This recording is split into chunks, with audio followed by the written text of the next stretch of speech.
Once upon a time, in a quiet village of Noro, a strange woman arrived. Her name was Zara. She wore a long black cloak and carried a wooden staff. No one knew where she came from, but they noticed something different about her. Her eyes were bright like the moon, and her hair was as dark as the night sky. The villagers whispered about her, wondering if she was a witch or a lost traveler. One day, Zara tried to buy bread from the bakery, but the baker's wife, Amina, pulled her children closer and whispered, "Stay away from her. She brings bad luck." And other villagers nodded, and no one said anything to Zara. Even though Zara had a kind smile, they were afraid of her. After Zara's arrival, strange things began to happen in the village. The cows stopped giving milk, and the chickens stopped laying eggs. The river, which was always full of fish, became empty. The villagers grew worried and began to believe Zara had cursed their village. "It's her," they shouted. "She's the reason for our trouble." One night, the village chief, Old Kato, decided to talk to Zara. He went to her small house at the edge of the village. "Why have you come to our village?" he asked, his voice trembling. Zara looked at him with sad eyes and said, "I'm not here to harm anyone. I've come to find peace." But Kato did not believe her. He returned to the villagers and said, "We must send her away. She's the cause of the suffering." The next day, the villagers gathered in the square. They were hungry and scared. "We must protect our children," cried Amina. "We cannot let this curse continue." Everyone agreed and they decided to send Zara away. They knocked on her door and shouted, "Leave our village, witch! You are not welcome here." Zara opened the door, her face filled with tears. "Please," she begged, "I have nowhere else to go. I'm not a witch, I promise." But the villagers did not listen. They shouted louder, and Zara knew she had to leave. She packed her small bag and walked away from the village, her head bowed low. Zara walked through the dark forest, and with every step, she felt her heart growing heavier. She wondered if she would ever find a place where she was welcome. Zara walked for days, feeling tired and hungry. The forests were thick, and the path was hard to see. She stumbled on the rock and fell, but she got up each time and determined to keep moving. She remembered the kind smile of her mother and the gentle voice of her father, who had always told her to be strong. She reached a river and drank water with her hands. She looked into the water and saw her reflection. Her eyes looked sadder, and her face was pale. She whispered to herself, "Why did this happen to you? Why do they think I'm a curse?" As Zara sat by the river, a small deer came close to her. The deer had a big, gentle eyes and looked at Zara as if it understood her pain. Zara smiled for the first time in days. She gently reached out her hand, and the deer did not run away. "Hello, little friend," she said softly. "Are you lost too?" The deer nodded as if it understood her words. Zara felt a warm feeling in her heart. She had found a friend. She decided to follow the deer, hoping it would lead her to a new place, a safe place where she would be happy again. But little did she know, a great challenge was still ahead of her. The deer led Zara through the thick forest, moving quickly but always looked back to make sure she was following. After walking for hours, they arrived at the hidden cave surrounded by tall trees and bright flowers. The cave looked dark and mysterious, but Zara felt a strange sense of comfort, as if it was calling her. The deer stopped at the entrance, and Zara took a deep breath and stepped inside. At first, it was pitch black, But soon, tiny lights began to appear on the walls, like stars in the night sky. She realized the lights were small glowing crystals, shining brightly. She reached out to touch one, and it was warm.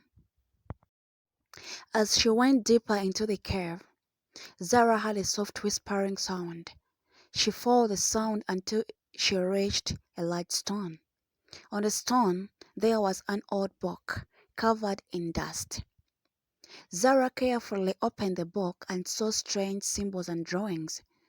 "What is this?" she whispered. Suddenly, a soft voice echoed through the cave. "Welcome, Zara," it said. Zara looked around and she saw no one. "Who are you?" she asked, her voice shaking. "I'm the spirit of the forest," the voice replied. "I've been waiting for you." Zara felt both fear and curiosity. "Why have you been waiting for me?" she asked. The spirit's voice was gentle. "You have been misunderstood, Zara. The villagers do not know the truth. You are not a curse. You have a gift, a power within you, but it has been hidden by the dark spell." Zara's eyes widened. "A dark spell? But I don't know any magic." The spirit continued. "Long ago, someone placed a curse on you, so others would fear you, but you have the power to break it. The book you found holds the secret. Learn its way and you will find your true strength." Zara looked at the book again, and the symbols seemed to glow brighter. She felt a pull in her heart, a feeling she couldn't explain. "What must I do?" she asked the spirit. "Study the book and believe in yourself," the spirit replied. "You must learn to understand your gift. Only then you can break the curse." Zara nodded, her fear turning into determination. She sat on the stone floor and began to study the strange symbols. The more she read, the more she felt the book speaking to her heart. She learned about kindness, courage, and the power of love. She realized the book was not about magic spells, but about the magic within her. While Zara was deep in her studies, she heard a noise at the entrance of the cave. She turned around and saw a young boy, shivering in cold. His clothes were torn, and he looked scared. "Help me, please," he cried. Zara quickly went to him and wrapped her cloak around his small shoulders. "What happened?" she asked gently. "I got lost in the forest," the boy said, tears in her eyes. "I tried to find my way back home, but I couldn't. I'm so scared." Zara hugged him closely and whispered, "Don't worry, you are safe now. I'll help you find your way back home." The boy looked up at her with trust eyes, and Zara felt a warmth in her heart. Zara decided to take the boy back to the village, even though she knew the villagers had rejected her. She held the boy's hand and followed the deer, which seemed to know the way. As they walked, Zara felt nervous, but she also felt stronger than before. She knew she had to hope no matter what. When they reached the edge of the villagers saw Zara and the boy. At first, they were hungry, shouting, "Go away, Zara! You are not welcome here." But they noticed the boy. "That's Amina's son," one of them shouted. Amina, the baker's wife, ran forward and hugged her son tightly. "Thank you for bringing him back," she whispered to Zara. For a moment, the village was silent. They didn't know what to say. Zara stood tall and said, "I'm not here to hurt anyone. I only wish to live in peace." The villagers were still afraid, but they were also surprised. Maybe Zara was not what they thought, after all. Amina looked at Zara, torn between fear and gratitude. She had always been the first to call Zara a witch, but now Zara had saved her son. "Why did you help him?" Amina asked softly. Zara smiled gently. "Because it was the right thing to do," she replied. "I only want to help, not to harm." Amina felt a warmth in her heart, but she was still unsure. She turned to the villagers and said, Maybe we were wrong about her." But the other villagers shook their head. "She brought the bad luck. We cannot trust her," they cried. Amina felt the weight of their anger, but she knew in her heart that Zara had done a good thing. Just then, the village elder, a wise woman named Mama Juma, stepped forward. She had a walking stick and eyes that seemed to see everything. "Let us not be too quick to judge," she said in a calm but firm voice. "Zara has done good indeed today, but there are still many questions." Mama Juma looked deep into Zara's eyes. "Child, there is something different about you," she whispered. "I see a light, but also a shadow. Tell me, what brought you to our village?"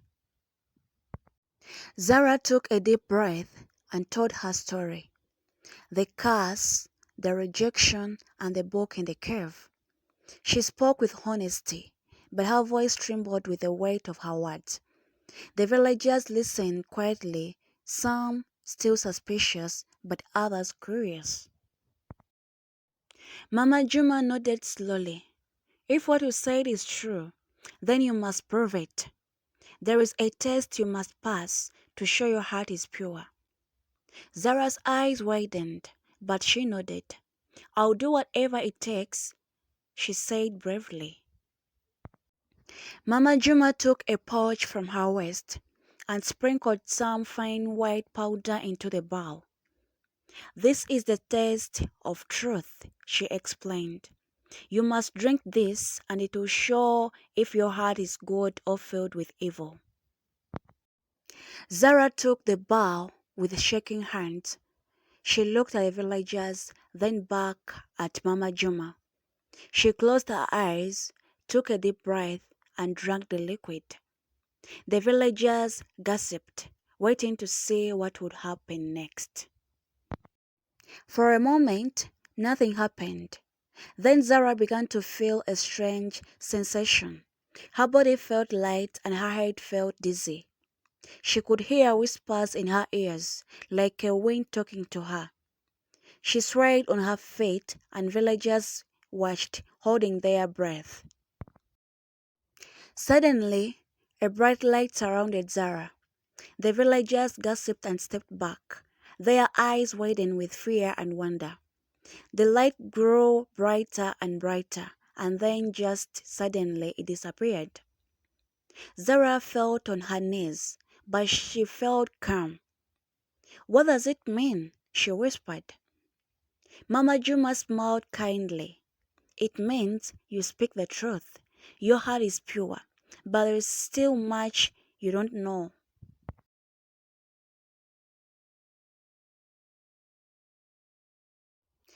Mama Juma turned to the villagers and spoke with authority. "Zara is not our enemy. She has been cursed, but she's not the one who brought curse upon us. There is a prophecy long forgotten that speaks of a woman with a bright heart who would come to our village. She would bring both challenge and change. I believe Zara is that woman." Villagers murmured in surprise. Some nodded, while others still unsure. "What does it mean?" asked Amina. "What must we do?" Mama Juma looked at Zara. "You must continue your journey," she said softly. You must learn to control the power within you and find the one who casts you.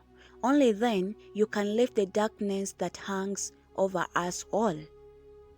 Zara felt a new determination in her heart. I'll do it. I promise. I'll find the truth and I'll free myself from this curse. The next morning, Zara prepared to leave the village again. This time, she was not alone. Mama Juma gave her a small bag filled with herbs and a map marked with ancient symbols. This will guide you, she said, but be careful. The journey will not be easy and you will face many tests. Amina and few other villagers gave her food, water for a journey. I hope you find what you're looking for, Amina said, her voice kind and hopeful. Zara thanked them and set off once more into the forest. She felt nervous but also excited. For the first time, she had hope that she could find the answers she needed. She had friends now, even if only a few, that gave her the strength. As Zara walked deeper into the forest, the air grew colder and the trees seemed to whisper her name. She held the map tightly, following the path marked by Mama Juma. The forest was full of strange creatures, glowing birds and talking squirrels, the flowers that sang when touched. Zara felt a mix of fear and wonder. She knew the forest was enchanted, but she also knew she had to be brave. As she moved forward, she heard a voice from behind a large oak tree. "Who goes there?" it asked. Zara froze, but then she remembered the teaching from the book. "I'm Zara," she said boldly. "I seek the truth, the way to break my curse." The voice chuckled softly. "Then you've come to the right place. But are you truly ready to face the shadows of your past?" From behind the oak tree, a figure stepped forward. It was a tall woman, cloaked in a dark leaves, with eyes as green as a millard's. She carried a wooden staff that seemed to hum with energy. "I'm Nyoka, the guardian of shadows," she said in a voice that was both soft and strong. "If you seek the truth, you must answer 3 questions. Fail, you will be lost in the forest forever." Zara's heart pounded, but she nodded. "I'm ready," she said, standing tall. Nyoka smiled, but her eyes remained serious. "The first question," Nyoka began. "Who are you truly?" Zara hesitated. I'm Zara," she replied, "a woman who was cast and rejected by her village." But as she said this, she realized it wasn't the full answer. "I'm also someone who wants to help others and find my true self." Nyoka nodded. "That is a good beginning," she said. "But you must look deeper now. The second question, what do you fear the most?" Zara's hands trembled. What did she fear the most? She thought of the villagers' hungry faces, the loneliness of the forest, and the dark spell that had been cast on her. But then she understood. "I fear being alone," she admitted softly. "I fear that no one will ever understand me or love me for who I am." Nyoka's eyes softened. "A true fear indeed," she said. "And now, the final question. What do you seek?" Zara did not hesitate this time. "I seek freedom from the curse. I want to find out who I am without this dark shadow over me. I want to be accepted and loved." Nyoka smiled and her staff glowed brighter. "You have answered truly. You have faced your fears, Zara. But remember, the answers are only the beginning of your journey." Nyoka raised her staff, and a bright light filled the forest. Zara covered her eyes, and when she opened them, she saw two paths before her. One was bright and gold, and the other dark and shady. "You must choose your path," Nyoka said, "but be warned, both paths will test you." Zara stared at the two paths. The gold path seemed safe and warm, but the dark path seemed to call to her, whispering secrets she needed to know. She closed her eyes and listened to her heart. She felt a pull towards the dark path. "I choose the path of the shadow," she said firmly. Nyoka nodded approvingly. "A wise choice. Sometimes, to find the light, one must walk through the darkness." With a wave of her staff, the dark path became clearer, and Nyoka disappeared into the mist. As Zara walked down the shady path, she could hear whispers all around her. They were soft at first, but they grew louder with each step. "You will never break the curse," they hissed. "You are not strong enough." Zara felt fear creeping into her heart, but she remembered Nyoka's words. "Face your fears." She took a deep breath and said loud, "I'm not afraid of you, and I'll find my way." The whispers grew quieter, as if surprised by her bravery. She continued on, her steps becoming steadier. The path twisted and turned, and she felt like she was walking in circles. But then she saw a faint light ahead. She hurried towards it, hoping it was a sign she was on the right track. The light led Zara to a small clearing where a tall, shining mirror stood in the center. She approached it curiously, feeling the magic in the air. When she looked into the mirror, she saw her reflection, but it was not like she expected. Her reflection looked tired and sad, with tears streaming down her face. "Why do you cry?" Zara asked her reflection. The reflection spoke back in her own voice. "Because I feel lost and unloved. I'm afraid I'll never find my place in this world." Zara felt a pang in her heart. She realized that this reflection was part of her, the part that still felt scared and alone.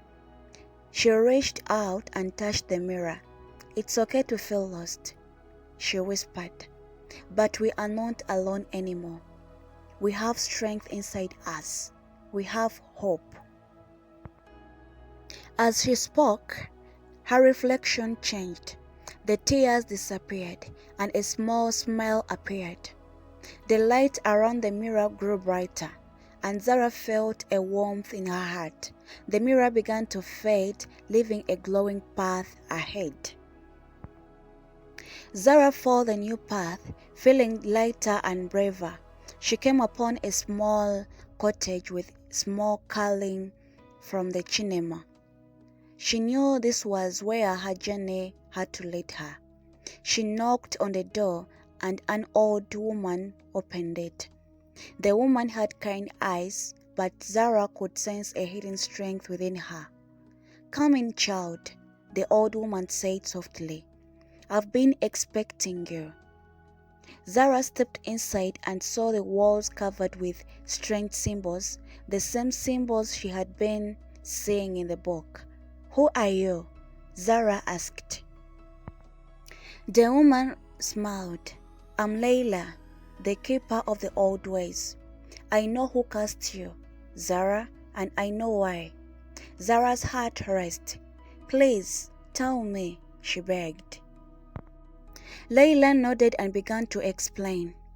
"Long ago, someone in your family hungered a powerful sorcerer. She cast a curse that would pass down through the generation until someone with a pure heart and a brave soul would come to break it. You, Zahara, are that person." Zara felt a rush of emotions. hunger, sadness, and confusion. "Why did they curse us?" she asked, her voice trembling. Layla sighed. The sorcerer was wrong, and in her pain, she chose revenge. But now, only you can choose what to do next. You can continue the circle of hunger, or you can forgive and break the curse forever. Zara thought about her journey, the pain, the loneliness, the strength she found. She knew she had to do it. "I choose forgiveness," she whispered. "I choose to end the curse." Layla smiled and a bright light filled the cottage. "You have chosen wisely, child. The curse is broken." Zara felt a weight lift off her shoulders, and a lightness filled her heart. She thanked Layla and began her journey back to the village. As she walked, the forest seemed brighter and the birds sang sweeter, and the air was filled with scent of fresh flowers. When she reached the village, the people were waiting for her. They heard about her journey, and many were curious, others still afraid. Mama Juma stepped forward. "Have you found what we are seeking?"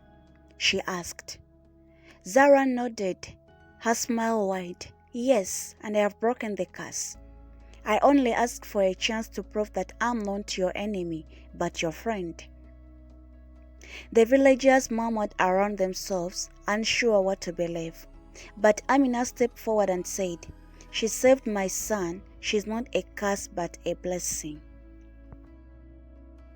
One by one, the villagers began to come forward, some with smiles, others with questions. Zara welcomed them all, sharing her story and lessons she had learned. She showed them the book from the cave. She now seemed to glow with gentle light. "This book taught me that true magic comes from within," she said, "from kindness, courage, and the power to forgive." The villagers listened, and slowly their fear began to fade. Mama Juma nodded in approval. "You've done well, Zara. You have shown us that even in the darkest time, there is light." Zara was given a small home in the village, and soon people came to her for advice and stories. She helped with their troubles, sharing the wisdom she had gained on her journey. The river flowed again, the cows gave milk, and the chickens laid eggs. The village felt alive and happy once more. But Zara did not forget the lesson she had learned. She knew that challenges would come again, but she felt ready to face them with love and courage. The villagers came to see her not as a stranger, but as one of their own. To celebrate Zara's return, the villagers decided to hold a festival of light. They hung lanterns from the trees, lit candles, and danced around a big bonfire. Zara was the guest of honor. She felt shy but happy. As she stood by the fire, she saw Amina, Mama Juma, and all the villagers smiling at her. Zara gave a small speech. "Thank you for giving me a chance," she said. "I have learned that even when we feel cursed, there is always a way to find the light. Thank you for being my light." The villagers cheered, and Zara felt tears of joy in her eyes. For the first time, she truly felt at home. As the festival continued, Mama Juma approached Zara with a small wrapped bundle in her hands. "This is for you, child," she said, her voice calm and kind. "A gift from the village to thank you for your courage and kindness." Zara unwrapped the bundle and found a beautiful necklace made of smooth river stones, each one carefully polished and threaded with a piece of bright red string. The stones seemed to glow softly in the firelight. Zara's eyes filled with tears. "It's beautiful," she whispered. "Thank you." Zara smiled, her heart light. "I have found my place here," she replied. "I feel like I have finally found a home." Amina nodded. You are a family now. Zara, we are all so glad you came. As they sat together, the sun began to set, painting the sky with bright orange and pinks. Zara felt a deep sense of peace. She knew that she had faced many challenges, but she had grown stronger, kinder, and more understanding. She had learned the power of forgiveness, the strength in facing her fears, and the importance of loving the community. As the stars appeared in the sky, Zara whispered to herself, I'm not cursed, I'm blessed. And in that moment, Zara knew that her story was just beginning, filled with endless possibilities and a future as bright as the stars above. The days that followed were filled with joy and peace. Zara became an important part of the village. She helped Mama Juma heal the sick, told the children stories of bravery and kindness, and worked with the villagers to plant new crops and build new homes. One day, as she was sitting by the river, Amina came to sit beside her. Thank you for staying, Amina said quietly. You have brought so much good to our village and to my heart. Thank you so much for watching. Thank you so much for reaching this far.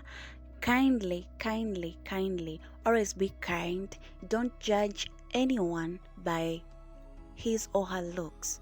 Don't judge before you discover the truth or anything that you're curious about. Be welcoming to anyone that comes to you, either your home, your workplace, or in a community. Always be understanding, be loving, and be brave, and be decisive. Know what you want. Be determined to face any challenge that comes your way, as long as you know what you're going to do is right.